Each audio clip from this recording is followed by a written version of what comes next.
So first of all, one of the things I talk about quite a lot with my members are joint venture projects, doing joint ventures and where to find people to JV with. So today I'm sharing the secret to making Reno friends and finding joint venture partners, my top 7 tips. Number 1, attend networking events. You've got to hang out where people are. You've got to hang out where people are likely to find you. You've got to hang out where you can meet the right type of person to do joint ventures with. Word of warning, joint venture partners, or the ideal joint venture partners, most people think straight away about family and friends.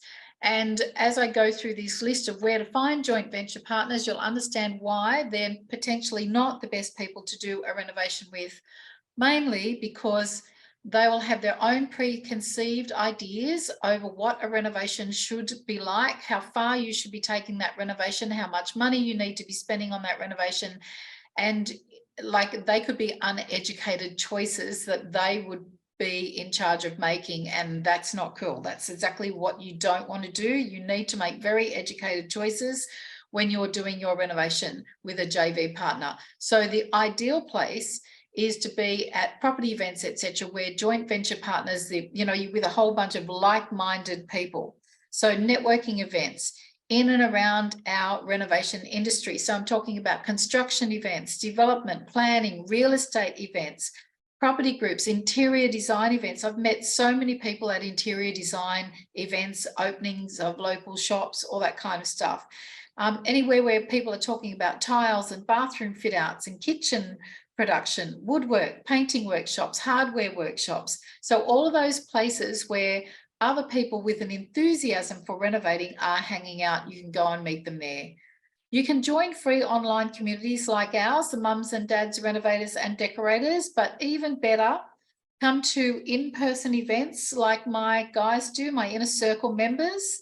Boot camps, when you're sitting with people for 3 days, you get a really good idea of who's like you, who's nice, who you gel with, and who is not. So super important that you get to know these people. A joint venture is a business deal, and so you must treat it like one. So make sure that you feel relaxed and comfortable, and you've got a great sense about their character from when you meet them. So that's why it's awesome to meet them at renovation boot camps, such as the ones I run through Renovation Mastery. And beyond that, our retreat, our Renovation Consultancy Mastery big retreat this year, I know that people inside that group are working together now as a result of spending a weekend together and learning together when it comes to paints and workshops and all the things we did on that retreat. So that's the number 1 place. That is the ideal place, because they're learning the same thing you are. You're on the same page. So when you renovate together with another couple or another person from inside that same group, you will have the same values when it comes to renovating and what to spend and where to buy property and how to do your research. You can help each other, because in the end, 4 hands are better than 2, 8 hands are better than 4. It's a really cool thing to do a JV with the right person. For my inner circle members too, we've got a Facebook group that is specifically there for people to pop their deals in if they come across a great renovation property that they'd like some help on, or they can make a shout out and say, hey, I've got renovation skills and no money right now, but who wants to go and do something together? Or vice versa, I've got money right now, I've got no time, but I want my money to be working for me. Who would like to do a renovation joint venture project with me, and I'll do the funding. So there's lots of things that people can do together. Inside my group is the ideal place. We also have a meeting the first Thursday of every month called Reno Rambles, excuse me, where we all get together and just get to know each other on a personal basis. We talk about projects, we talk about hotspots, we talk about what's happening in the market, we talk about the price and the availability of product and tradies. All that kind of stuff happens in a circle. That happens every month. Another place to start growing your network, and I think it's important to grow your network, is on LinkedIn. A lot of people dismiss LinkedIn, but it really is it's a great place to reach out to people in like-minded businesses, real estate agents, and all that kind of stuff. Another way is to actually get your feet on the ground and let people see what you're capable of by volunteering.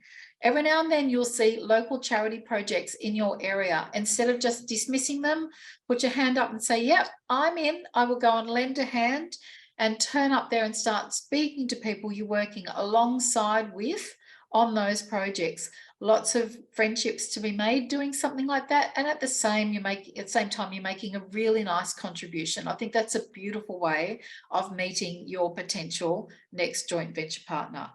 Most importantly, be yourself, be authentic.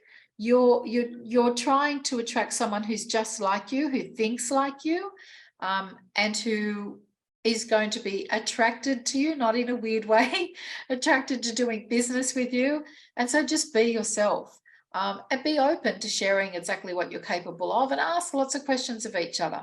Last on the list, guys, is family and friends. Remember, they are right down the bottom of that list. They are if you can't find anybody else, because sometimes I think family and friends with no knowledge of renovating to the extent that you have knowledge, I think that can be trouble. All right, guys, so the key is when you're renovating for lifestyle and for profit, or one of the keys is just being able to keep momentum, to do one project, have a nice holiday, have a break, pat yourself on the back, reward yourself, but then go and do another project. And if you're really tied up with the banks and you can't borrow any more money, joint ventures are a perfect way to keep you moving forward from project to project, so that you can create wealth beyond what you could do with your own borrowing capacity. So that's it in a nutshell. Hi Astra, hi Sandra, thank you for joining me, guys. If you'd like to book a call, always there's a link in the comments below. I'll make sure I just pop it in. If you want to speak to me about your own personal circumstances, you are always welcome to do that. Never assume that just because you don't have a great big stockpile of money that you won't be able to renovate. Like, never assume that be the case. Where there's a will, there's a way. And I sent out an email today about that. If somebody's got a big heart, a big desire, a big engine, and you really want to get started in this game, we can find a way. You just might have to be a bit more creative than somebody else who comes in from an easier standpoint, but it's never, never impossible. Let's chat. All right. Cheers, guys.